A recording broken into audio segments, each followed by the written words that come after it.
Teraz. Takže ja som Luky a vítajte u ďalšieho videa. Tentokrát to bude komentovať so mnou Marek. Čaute. A je to stánkom KV2 na mape Diaľnica. No, tento replay sa hrá z môjho účtu. Preto tak, takže dúfam, že to bude aspoň dobrý replay, že Marek? Nač. No snáď to bude dobrý replay. Takže povedz nám niečo o tanku KV2. No, je to pomalé. Pancier to má nie moc dobrý. Akože lepší ako KV1S. Má to podvozok z KV jednotky. Telo to má 152 mm šulec. Takže aj keď nepenetruje, tak s hatchkom dá 8 ťažkej 200 damage. No, to je výborné proste. Ale máš kým to mal na hovno, ne? Tak pred týmto bitky som hral so 6-kami, 7-čkami. Vybral som tento replay preto, lebo chcem ukázať, že aj 8 to dá damage. No, výborne. A má to dlhý aiming, čo aj to nepresne pravdepodobne. Vzhľadom na to, že to je veľké telo, tak áno, nepresné. No, nevadí.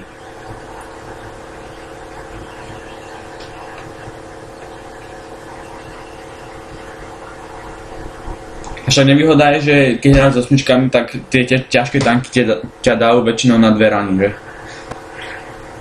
No tak, keď mám 860 života, tak je strojka, to je na 2 rany. No, to je nevýhoda. Ale Tiger T32 už na 3.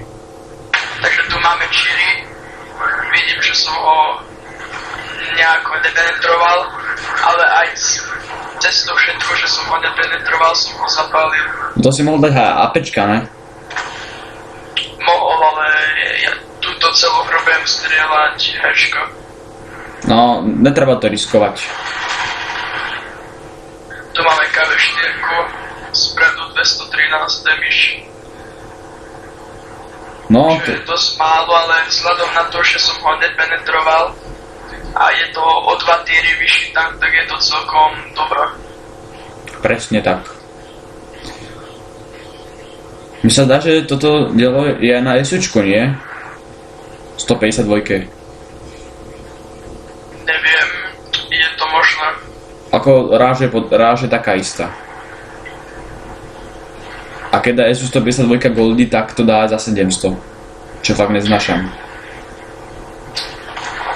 Tak vidím, že sa tu nám na hrde D32 a KV4.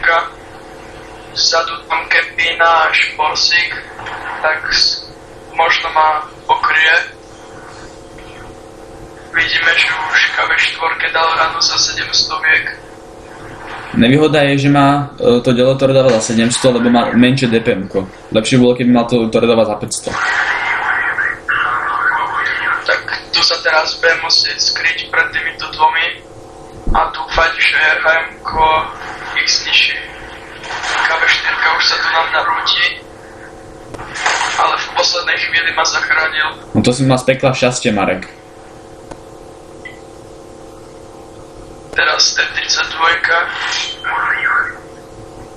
sa na nás stále pozerá, ja si počkám Ale vidí ťa, nie? a dorazím ju. No, pekne.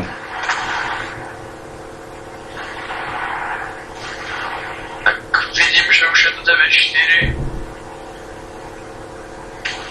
To si fragnem ešte jak Pantera 2.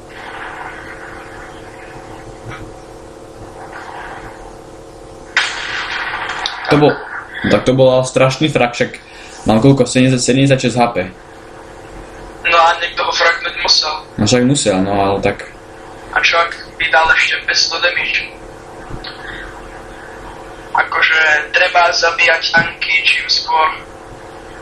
No však hasme, ale si keď vyhrávaš, tak to je jedno, ale však treba. Vlastne tento replay bol od dá so 6 už aj v 8-čkovej bitke.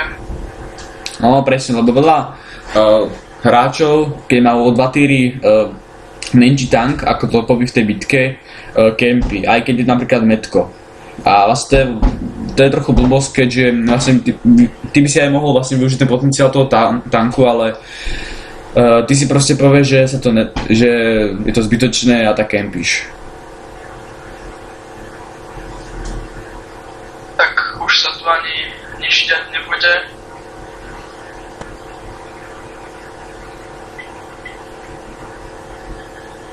Nebudeme ich naháňať, vidíme, že nám kapujú našu základňu. Takže ideme kapovať my.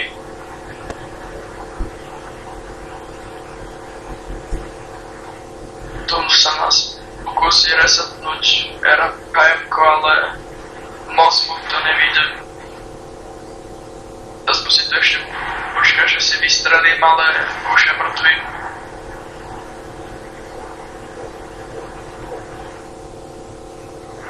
Než Marek, Už tom...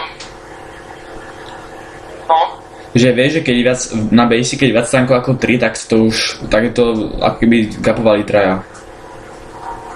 áno. No, to sa tým dosť neoplatilo, že ideš kapovať, ale však to nevadí. A čo som mal robiť? Takže ja to stopnem a to je koniec replaya. Ja vám ďakujem za pozornosť a chceš niečo povedať, Marek? To je všetko. Takže to je všetko a... Ako som povedal v priebehu replaya. Dobre, takže to je všetko a čaute. Čaute.